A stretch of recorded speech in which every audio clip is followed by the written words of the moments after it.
You guys ready? Yeah, let's do it. Alright. Welcome to the first episode of Clinically Pressed.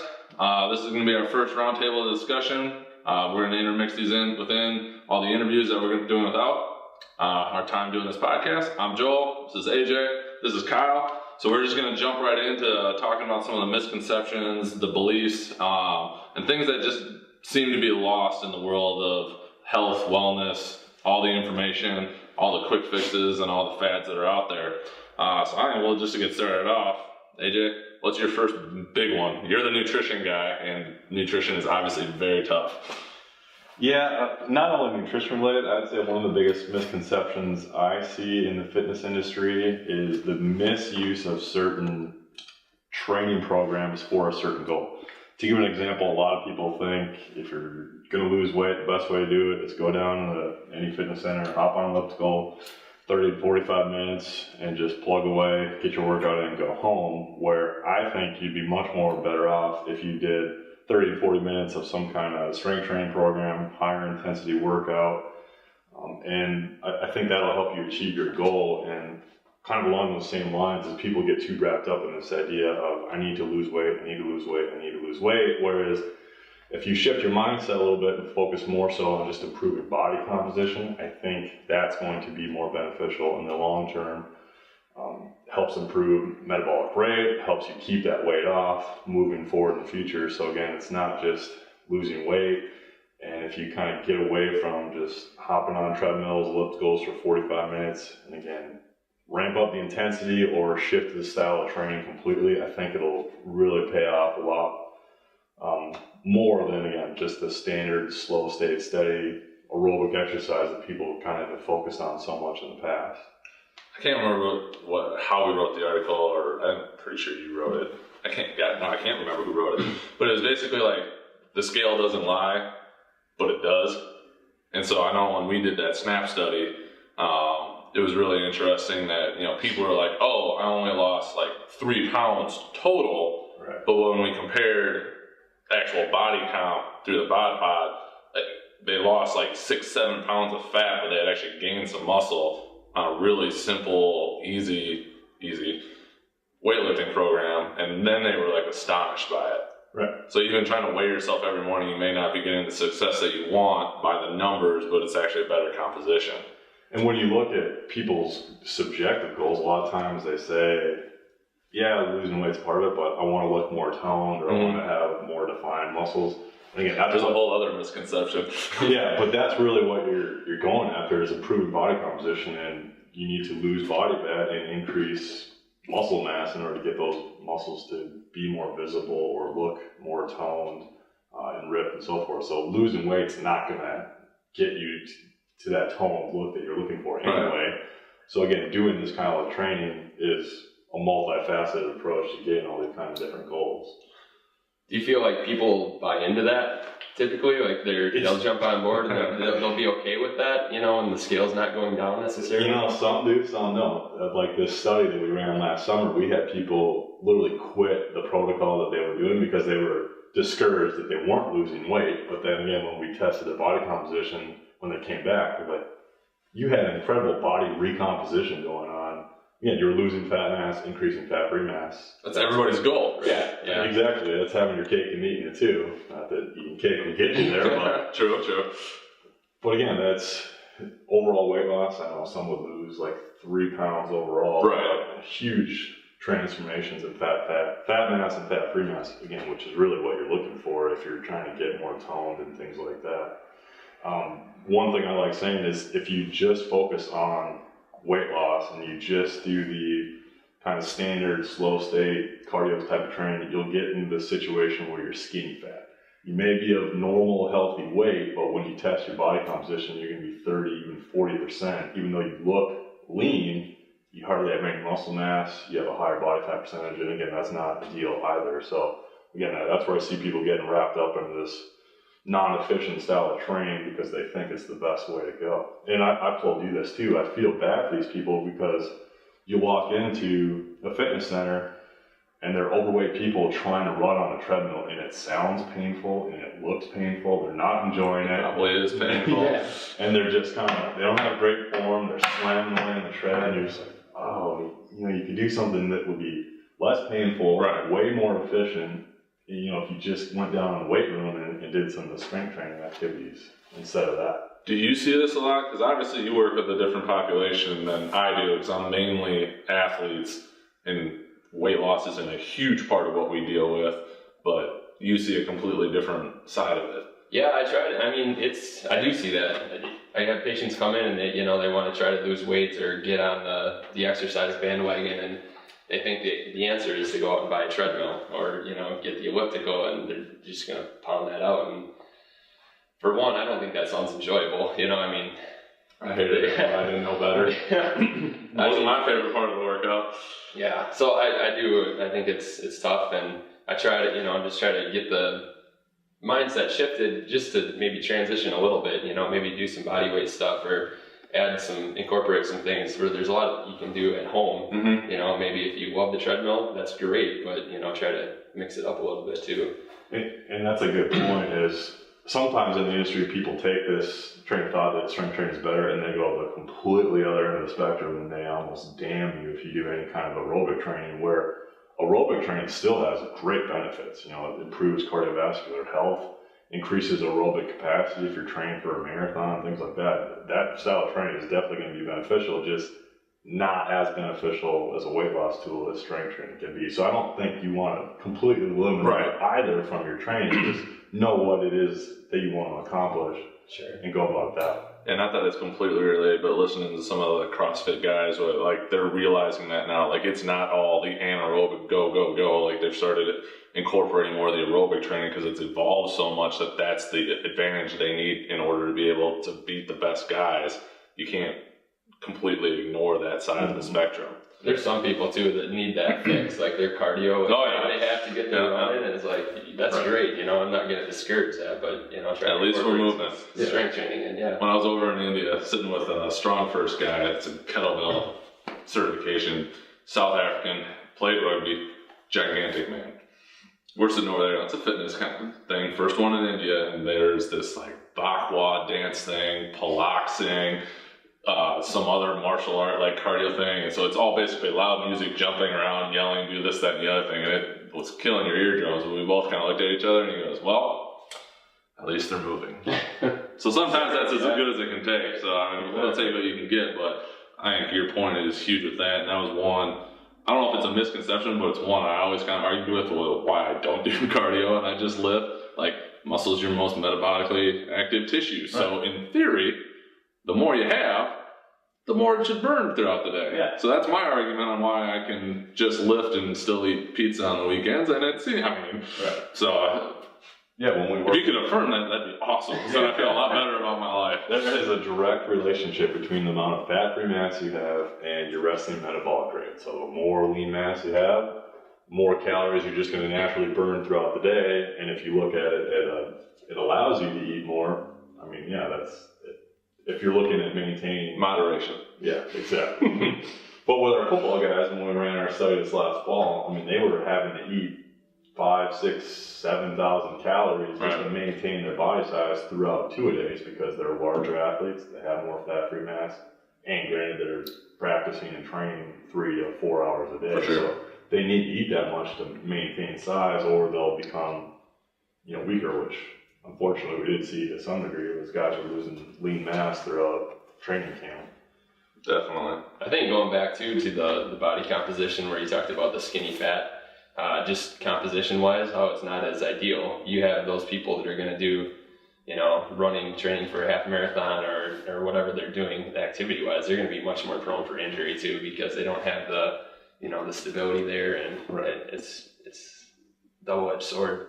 And along those lines, you're talking about having more lean mass kind of allows you to eat more. If you're in this skinny fat situation, as soon as you stop doing that training and you don't readjust your calorie intake, you're going to just start gaining weight back almost instantly, because you've dropped your lean mass, you've dropped your drive for maintaining metabolic activity. So now you've become reliant on that form of exercise, where if you do strength training, you build up a certain amount of lean mass, you can take a week off, you can take 2 weeks off, you're still going to be burning a lot of calories because you have more lean mass. You can't do that forever, you'll start losing some muscle, but again, another benefit of doing this, you're not completely reliant on that form of exercise to burn calories. I think kind of stemming off of that, I think it kind of goes into your second misconception, but also part of mine is talking about like calories and calorie counting. And that was one that, you go and you hop on the elliptical and it says you burn 500 calories and you feel great about it. And then you go to Starbucks and you get your insert really long coffee drink here and you just put back in 750. Now are you at a loss for the day? And I think that's one I kind of had, as one of my misconceptions, but like people trying to understand it's not as simple as calories in, calories out. It's a good place to start, and that's why I like how you teach it. But we even had the conversation, and I know I've had this with multiple people, is like how your body reacts to it is going to make a huge difference with it. If you eat 1,000 calories of white bread versus 1,000 calories of vegetables and a good source of protein. Mm. Yeah, and that's one of the biggest important things to take away from, again, calorie balance is a major part of weight management and stuff like that, but we also have to look at the types of calories as our body responds differently to different types of calories. We have this nutrition partitioning effect, so we digest them at different rates, we absorb them at different rates, we utilize them at different rates, they elicit different kinds of hormonal responses when we eat them, and things like that. So that's an example I always give is 1,000 calories of sugar is much different than 1,000 calories of lean protein and fruit specials, things like that. So that has to be taken into consideration when looking at the types of calories that you're consuming. And you don't have to starve on a diet. Yeah, exactly. And getting back to the fat argument is when we had this fat scare and saturated fat and everything was so bad in the 80s, and then we started going low fat everything, replaced it with more refined carbs. Yep. Low-fat yogurts. Yeah, they have those corn syrup. It's the enemy. They have a ton of sugar in them, which is, again, is way worse than having a moderate fat intake in your yogurt. And that's why we are trending in a direction where we now have an obesity epidemic. We have much more incidence of type 2 diabetes, pre-diabetes, things like that. And a lot of it is stemming from that eliminating fat, replacing it with sugar.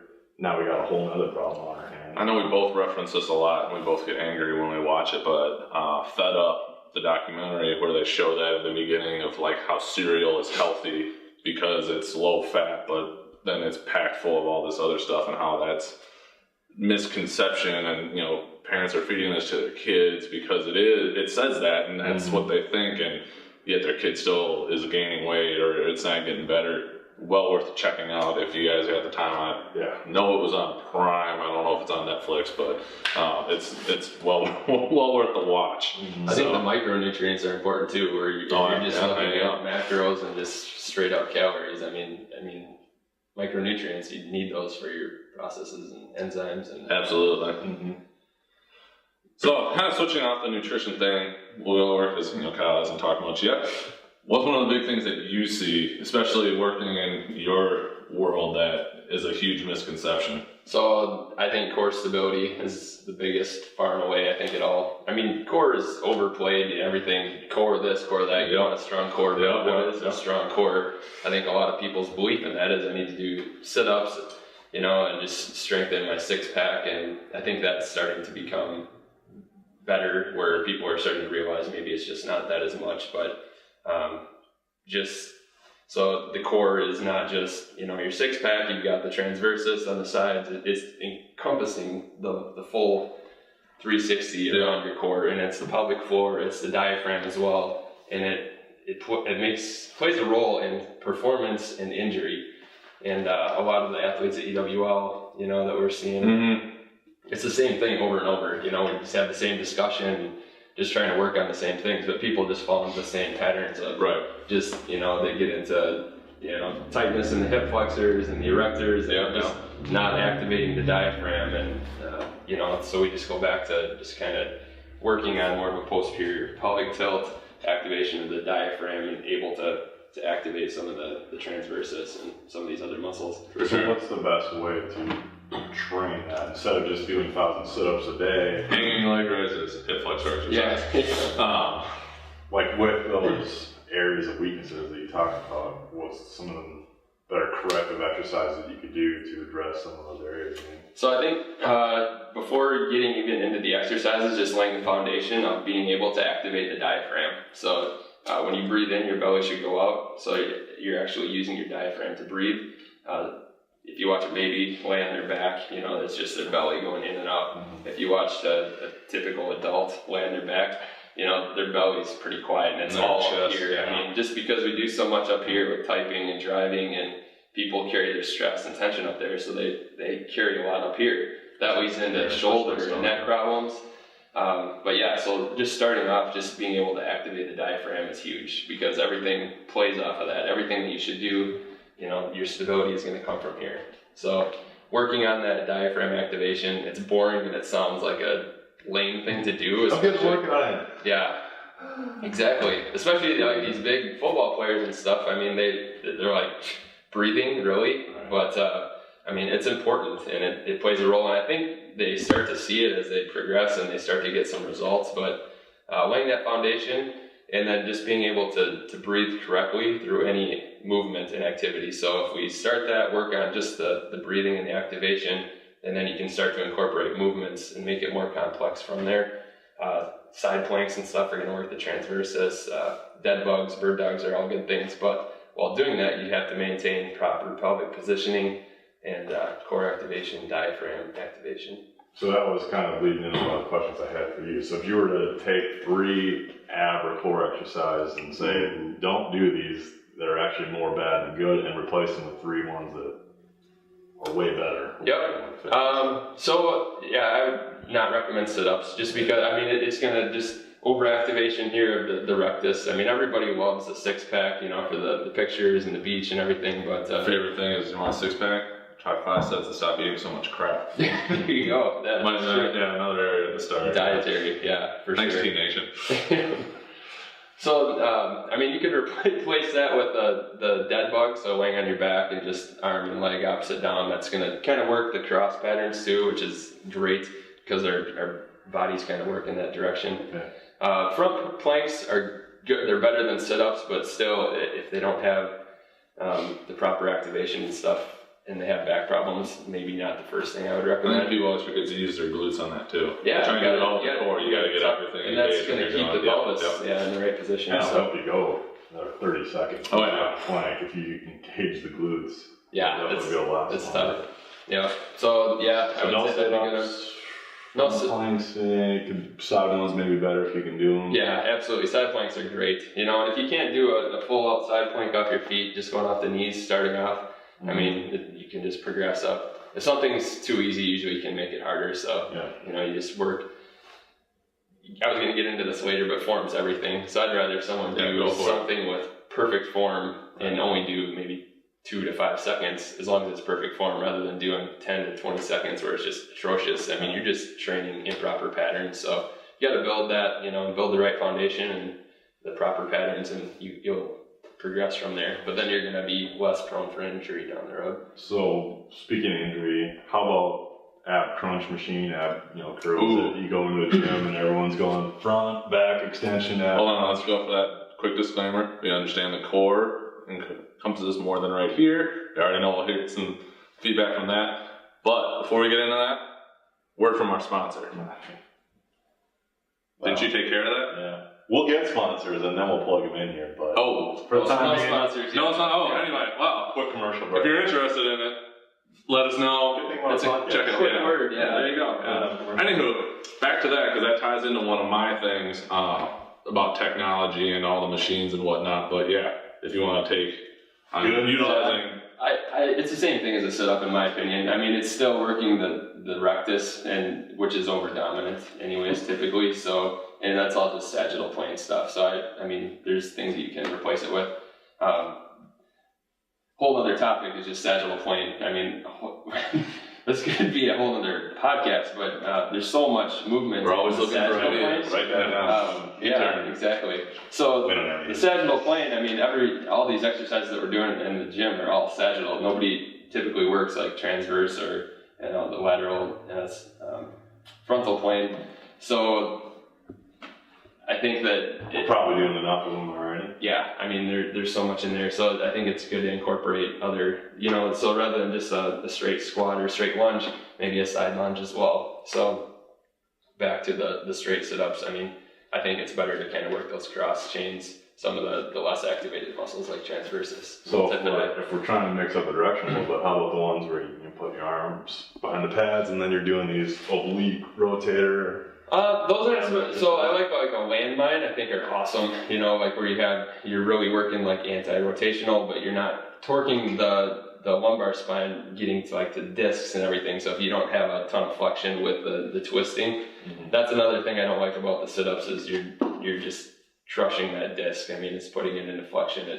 People do enough sitting and everything, put enough pressure on them. So I've always kind of heard some people say developing tension and almost resisting flexion extension can almost be just as beneficial as moving through. Oh yeah. Motion, right? Yep. Like, so a landmine exercise, you said, you're not really moving a lot, but you're resisting movement quite a bit. Exactly. I mean, there's a ton of activation there to kind of maintain that, and that's what you want, is to be able to maintain a neutral position, so that's going to help you as you're going to lift whatever furniture, helping your buddy move, or real life application, I guess.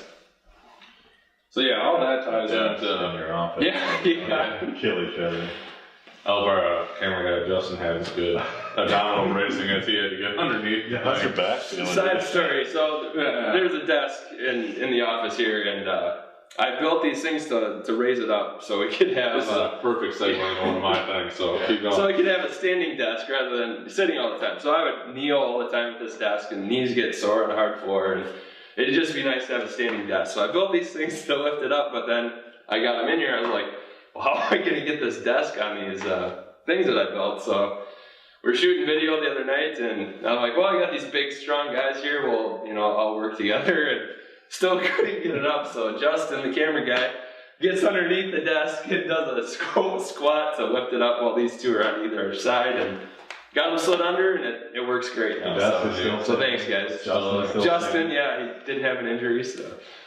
There you go. So one of my ones that I had was the thing about technology solving everything. Like everything that comes out these days is this fixes that, this fixes this, like shoes, like I'm not going completely hipster, like gotta go back all natural. Like I do agree with I think they were good. They just had a poor marketing campaign, and then people took it and ran with it and literally crushed themselves. Literally ran. Yeah, there was no progression to it, but my favorite one, and somebody brought this, and I was like, that makes sense. Like, how often are you supposed to replace your shoes? Well, every 400 to 500 miles. Well, who came up with that recommendation? If you don't have an arch, you can retrain yourself to have an arch. In almost every single case, some are too far gone, but most people, you can retrain that back, and you don't need to go buy a pronation shoe or this, that, or the other thing. You don't have to, and you can still do it. And it's the same thing with that. Treating things as skills. I've heard many of a running coach say, well, running's not really a skill. Well, how? Like, why is it not? Like, that's what you do. Like, why wouldn't you want to treat it as a skill and be more efficient at it? I changed the complete way how I ran. All of a sudden, I didn't hurt as much when I ran because I wasn't driving my heel into the ground and having every joint in my body have to take that blow. I was using muscles to do it by landing more on my mid and forefoot. And so that was one of my ones. You talk about ergonomic chairs. You're still sitting, so you're still crunched over at your hips. That was one point I was going to bring up with the ab exercises. Most of the time, it's more of a hip flexor exercise. Your abs just get incorporated into it. So we're feeding this terrible process of always being short through the front from sitting all the time. And things like that. And then even to workout equipment. People talk about how it's really interesting that it used to be all like free weights, and then the machines came in, and that's what everybody did. And now, probably with the spark of CrossFit, which is a whole other topic in and of itself. Some of the good things they brought back is people are up moving again. It's not just going and sitting on a machine. It's getting up and doing body weight things. It's running. It's, getting out there and moving, and not just going in and sitting and working through whatever range of motion the machine's going to allow you to work through. So I don't know if there's some things like technology you've seen that have kind of been destroying, any ab machine like ever. Maybe not. Maybe not worth the money, but I don't know. The Advil. There's The one that makes you twitch? Yeah. That one? Is that what we're talking about? There's a couple. Yeah. Zap yourself. There you go. We did play with those in school. We'd have like the Russian stem and everything, and you put it on and back it up as much. But yeah, I don't think there's much research. And I think we've done a study of UWL. I'm sure, but yeah, I bet he did. Yeah, that could. He would be a really interesting. Mark that. Write that down, because that would be just really dispelling some myths and things. But so that was my big one. Like, we both switched to standing desks, and as you just heard from the story, Kyle has officially transferred over to the standing desk. And just to kind of side note that, like, I try and stand as much as I can during the day. That doesn't mean I don't sit ever. Like, I enjoy sitting down just as much as anybody else. But it's all a moderation thing again. Like, you can't sit down for 15 hours a day and then wonder why you got hip or low back pain. Like, it can be that much simpler than having to go and get x-rays and MRIs done. And, just generally getting up and getting yourself moving can be a huge thing to just dispel that and make it go away. And along those same lines, and even tying it back, what you said earlier with the Vibrams and the barefoot running, people were like, oh, this is good, let's go all in and do it. Yeah. And then you're hurt 6 weeks later. Same kind of thing with standing desk. If you're going to do it, ease your way into it, because it took me a while. That's true. My knees were hurting, my low back hurt. So again, you don't have to go all in with it. You can still go half days even until you're at the point where you can manage to still work and stand. Yeah, one of those Barra desk ones I just shared with you. They just put out a cheaper version. They were like $300-400, and now I think that one was $175. So you don't even have to buy a new desk; you just set it on top. Well, how much did yours cost? I know mine was scraps I had in the garage. Same here. Yep, same here. I did the same thing as Kyle, but mine was a lot lighter, so it only took 2 people, and it wasn't an L desk. It was just one set thing. But I mean, I built one at home just by buying stuff at Walmart, and it cost me $100. Yeah. I basically took a desk and then put 2 end tables underneath it. Worked out really well. So yeah, those are all options there. I know with standing too, like you said, easing into it. I think a lot of times when people stand too long, they kind of fall into an anterior pelvic tilt position, and it's easy to do. Engaged. So yeah, squeeze the glutes, just kind of tipping the pelvis back. I know that's huge for long time standing. Why it can be problematic with low back pain and stuff. So for sure. Any other misconceptions that you guys wanted to address while we're sitting here talking about it? I think we kind of hit on some of the main ones for this time. So. Got most of them covered. So, kind of going on to the end of what each episode will look like, is we've got a few questions that we want to ask every guest that we have on here, and so we're going to go ahead and answer those today. The first one being, what are your top 3 take-home tips, or the Twitter version, and or like what would be the one thing that you would like ask of anybody watching the podcast? AJ? If I were to pick 3, my first one would be that everyone can benefit from strength training, really regardless of goal. If you're trying to obviously get stronger, increase muscle mass, that's the best way to start. But we already talked about how it can improve body composition. And Kyle even mentioned helping reduce pain a little bit. If you're just stronger throughout your movements throughout the day, it's going to reduce your risk of injuring yourself or something like that. The second would be, if you're going to overeat on anything, let it be protein. We'll get into it more, I'm sure, in a later podcast of why it is so beneficial. But again, if you're going to overfeed, do it at a steak buffet and not a pasta feed or something like that. There you go. Because of some of the nutrient partitioning effects we talked about. Sorry, guys. I'd much rather eat steak than that's true. You'd rather fish, good sort of fish fries. You're still good. Fries, fries. That's something. I saw a commercial for a healthy fryer. Oh yeah. Something interesting. Anyway, third one. I kind of said 2, I guess, in one, so I'll just leave it at that. Kyle, what did I have here? The first one would just be breathing with your diaphragm. Yeah, so I keep trying to sit here and remind myself to do it. Yeah, I mean, it's easy to forget, and I'm by no means perfect at all. Right. It's something that I have to work on, but I think whether it's at rest or while doing any movement, that ideally that you should breathe with your diaphragm. That's going to help core stability. That helps. It works out to the extremities and everything. So just with pain or performance, I think that's huge. So for sure. Lacking mobility. So if you're lacking mobility in any area, I think that just spending some time there and stretching and mobilizing, getting I almost said, I won't go there because you're gonna, I know, mention it here with the recommendation under $100, but great device. But if you have any areas of immobility, or you feel like you're tight in a certain area, or if someone tells you that you're tight in that area, I think that spending some time addressing it, because it's just gonna probably lead to problems down the road. So for sure, that's huge. Plus, it just feels good to stretch. And the last one, I think, is just form, and I mentioned that a little bit earlier too. Is proper form. It's better to do something with perfect form for lower sets than trying to get up there and trying to get that last one. Smarter, not harder. Yeah, exactly. I mean, I understand. Sometimes if you're sure. maxing out or something, maybe your form's not going to be ideal, and there's instances where obviously that's going to be slightly different than it's opposed to if you're every day for where sure your reps and sets are. So I'd say those are the three big ones. My three, I'm still in the first one from Kelly Starrett, who stole it from Sun Tzu, who wrote Art of War. Make your everyday stance your battle stance, and so with that, pay attention to your posture. And I think that came back to something that you mentioned, like making sure you're not in that anterior tilt by just using your glutes to turn it on, tilt back, making sure your legs are straight. I try and stand like this as much as I can because it puts my shoulders into a place that I can't sit all rounded forward. It's all about it is. That Brett Contreras guy really knew what he was talking about. Glute guy. Yeah. The other one, perform your own maintenance, kind of tying into what you said. Like, pain isn't supposed to be there. Like, that's not the natural state of the human body. And so a lot of times it's just our compensations that have caused most of that problem. So you really should be able to work on that. I took this last one from a couple guys that I listened to. Is like, I always think the opposite of what's being put out in front of you and challenge it, because a quick fix is usually false hope.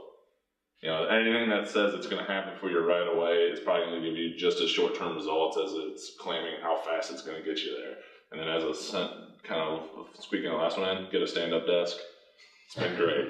One of my favorite posts was when we found that calculator sitting into standing and how many calories you can burn. And we can go back into the calorie discussion, but it was like 100,000 plus over the course of a year. I could burn standing versus sitting, and I figured that out. That's like the equivalent of me running like 29 and a half marathons in a year. So obviously I avoided a half the other way. So our next question: most influential fitness purchase for under $100. Here we go. I got on this one earlier. Mine would be the foam roller, because of a lot of these mobility and kind of recovery things that we've already talked about, improving range of motion, trying to reduce nagging pain that may be there. But along those same lines, make sure you're doing it right. So check out some of the stuff that we put out with mobility guides, or there's lots of great resources online, but if you're just laying around on the floor and you're feeling great while you're doing it, and you do it for 5 minutes and then go on to the next thing, you're not really doing it right. You're not going to get the benefits from it. You should kind of be in mild discomfort while you're foam rolling. It's not going to feel great, but it'll really help in the things that it's trying to improve. Take repetition and kind of pushing the limits a little bit to get those benefits from it. So that would be my purchase. You feel so much better after too. I mean, maybe not great while you're doing it, but after you're done, exactly. You should be able to see immediate improvements on those things. Test and retest. Yeah, absolutely. Improvements in range of motion. So that'd be mine. Mine is everything to make bulletproof coffee. We haven't talked about it a little bit, but that is the butter and MCT oil in your coffee. And it sounds weird, but it is awesome. That's all I drink for breakfast now. It's the only way I'll start my day if I can.